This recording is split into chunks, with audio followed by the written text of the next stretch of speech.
What's up, ResTech? Welcome back to another episode of ResTech Wellevision. Today we're going to dive into another one of our micro topics for discussion, and we're going to talk a little bit about habits today. So lately I've been kind of diving deep into, well, I shouldn't say diving deep into, but my education journey or my information intake journey has kind of been around habits lately. Most of the things that I resource, podcasts, things like that. I just finished a book, The Power of Habit, and a couple interesting concepts I took from that book, which I'm going to talk about today, or really just one that kind of really resonated with me. So what we're going to talk about today is, like I said, habits, and not necessarily creating new habits, but adjusting your current habits to kind of better fit your lifestyle or better fit your goals or anything like that. So we're just taking a look at how to alter current habits, because let's face it, some of the habits that we have right now are probably deeply ingrained into our lives. We've probably had them for a long time. So jumping right into the book, he talked about a lot of you probably know the former football coach. Now I think he's an NFL analyst, Tony Dungy, and he took over coaching the Tampa Bay Buccaneers back, I forget the years, but it was a while ago when they were really bad. And his coaching philosophy was not widely accepted by a lot of the owners or general managers. So he actually missed out on a couple of jobs, and his coaching philosophy was basically having his players focus on specific things and drilling those specific things, drilling those cues, what they call them. And so eventually they could react without ever thinking about it. So they knew what they had to cue on, and once they saw it, they could cue off that, and the repetition over and over and over, obviously the process of creating a habit, the repetition of seeing that cue and then being able to react without even thinking about it, making their reaction, even if it's just milliseconds faster than their opponent, will lead to better production. And it did. So the concept of that was, when he was presented with the resistance, he said, how are you going to change these players' habits? And he said, no, I'm not going to change their habits. These guys have reached an elite professional level. They've had these habits instilled in their lives for so long. I'm not going to attempt to change their habits. What he's going to do is attempt to change a portion of their habit loop. So there's a habit loop which consists of, you have a cue, and then you have a routine, and then you have a reward. And that's the loop that's described in this book. I know if you talk to Carrie, she kind of learned something similar, but different language there. But within this book, The Power of Habit, there's a cue, there's a routine, and the reward. So if you look at the cue, which I already mentioned, he talked about how his players could cue on a specific thing. So he could cue on a specific player, how they're lined up, and then they could react based on that. After they've drilled it so many times, it just becomes a habit. So you take that cue, and then there's a specific routine. And the routine is where he saw a lot of these players getting tripped up. So they would see the cue, and then they go into this routine of a complex thought process. So they would think and then wouldn't be able to get out of their own way, and then instead of being a millisecond faster than the opponent, they were a millisecond slower, which led to obviously defeat. So his focus was keeping the cue and then also keeping the reward, but looking to changing the routine in the middle. So that's kind of what I want to talk to you about today. So if you have specific habits that you've been doing for a long time, and we'll go straight to the health aspect of it. So obviously our goal here is to try and increase everybody's health, increase everybody's wellness. So if you have some habits that you can identify that are kind of not the healthiest habits, I want you to think about looking at the cue for these habits, what your routine is in response to this cue, and then what the overall outcome or the reward is. So I'll give you a personal example. So about 2:30, 3 o'clock in the afternoon, my cue is I kind of, take one of these. And I literally watch the clock for 2:30 or 3 o'clock, and I wait until I can have, a cup of coffee, because that's what I do in the afternoon. I kind of gives me that pleasure. I love coffee, so I'm not planning on changing this, but just an example.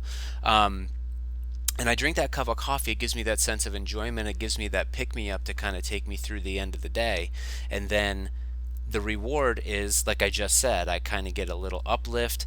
I get some enjoyment, some satisfaction out of drinking that coffee. So, um, looking at that process, so my cue is the time of day I start to hit that lull. My routine is to make a cup of coffee, and then my reward is I get that kind of afternoon uplift to kind of take me throughout the day. Okay, so thinking of that, not that drinking a cup of coffee isn't necessarily an unhealthy habit, but if you're thinking of that as replacing it, let's say I was drinking a soda in the afternoon instead of a cup of coffee. Let's look at that. So you take that cue where you kind of hit that wall, and then you adjust the routine. So let's say instead of drinking that cup of coffee or drinking that soda, what if I just went out for a 10 or 15-minute walk? So I got up from my desk, I got some exercise, I got some blood flowing, I got my mind working a little bit, and then I came back, and then I would still get that same reward. Like I get moving again. I get that sense of I get that uplift in the afternoon, the satisfaction that I've done something, and I start feeling better. So kind of keeping the cue, like I mentioned with Tony Dungy, keeping the reward, but kind of focusing on that routine. Another example given in the book is the author actually talked about during a specific point in the afternoon, he would get up from his desk, he would go to the cafeteria, he would buy a cookie, sit there and talk to his employees, or colleagues, excuse me, and then go back to work. And what he found was doing so was kind of leading to an unhealthy lifestyle. So he looked at the routine and he kind of examined it, and this was kind of the action items that he gave at the end of the book on how to implement these thoughts. Was to start with your routine, think of your cue, and then start with your routine, and then kind of experiment a little bit to see, to test what the reward was. So he experimented and said, do I enjoy the sugar rush of the cookie? Do I enjoy the social interaction with my colleagues? Do I enjoy just getting up from my desk and taking the break? So he kind of went through all these different scenarios. So he would go not get a cookie, but talk to people. He would get up from his desk and go around the office and talk to people. Kind of testing if it was the cookie, if it was the social interaction, if it was just the break, the mental break he needed to get away from his workstation.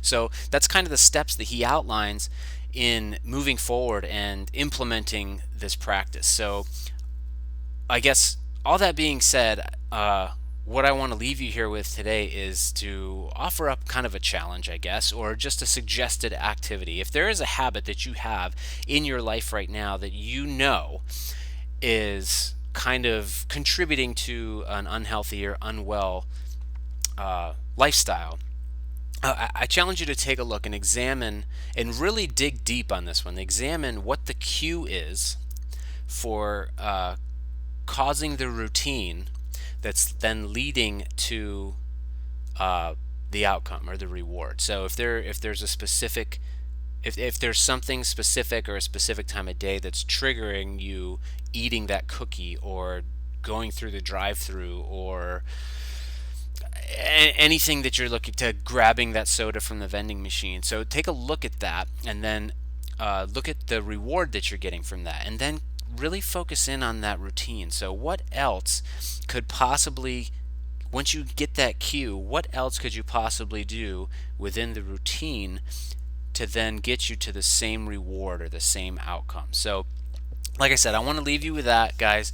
Any habits that you have, and this could be any habit. If you just want to have a little bit of fun with this, or if you're intrigued by this, I was very intrigued by this book. It was fantastic. I actually listened to it. I didn't necessarily read it, but it was easy to listen to. It was interesting. It talked a little bit about science at the very beginning, which typically I don't really get jazzed about, but it was very interesting to learn and hear how the brain works. So, guys, go ahead and take this opportunity, especially now that we're starting to set goals for the next year. Take this opportunity to look at the habit loops that you guys might be that might be ingrained in your lifestyle, and maybe you're not even thinking about it, but take a look at the cues, examine the routines, and see how you can alter the routines to end up at the same reward. All right, guys, so changing current habits or altering current habits can be a lot easier than trying to change old ones or start new ones even. So take a look at that first and just see how you can kind of alter those current habits that are ingrained in your lifestyle. All right, so hope you guys enjoyed this one. As always, I'll wrap up by saying thanks for tuning in, and if you have any suggestions or requests, or if you yourself have a story of how your journey through wellness has impacted your life or impacted others, and you want to share it via one of these Wellevision episodes, please don't hesitate to reach out to me. We always like sharing those ideas, sharing those stories with our fellow colleagues and our ResTech family. So if you have something you want to share, please reach out. If you have something you want to hear or learn more about via this platform, via the Wellevision episodes, please reach out. And if you just have any general feedback at all, please reach out. So hope you enjoyed this one, guys. Like I said, when I was reading this or listening to it, it really spoke to me.